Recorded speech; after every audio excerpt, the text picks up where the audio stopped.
বলেন। আল্লাহ পাক রব্বুল আলামিনকে জিজ্ঞেস করলাম, মাবুদ বুঝলাম ইবাদত আপনার করব, কিন্তু কোন মাধ্যমে করব? আল্লাহ পাক রব্বুল আলামিন বলেন, ওয়াকুনু মাস সাদিকিন।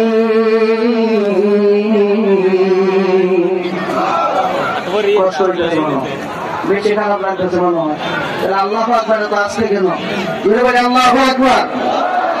ওয়াকুনু মাস সাদিকিন, তোমরা সাদিকিনদের সঙ্গে যাও। সুবহানাল্লাহ বলেন। সাদিকিনদের সঙ্গে গেলে কি হবে?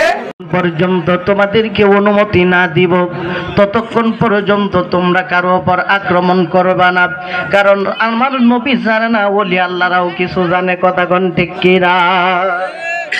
আমার আগে, অনুমতির আগে কেউ কোনো কথা বইল না। ঠিক আছে হুজুর, সামনে বিশাল বড় ব্যারিকেড, দেওয়া যাবে না আপনার যাওয়ার জন্য। কেন?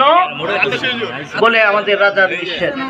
বলে তোমাদের রাজাকে পাঠাও, সে আসবে না।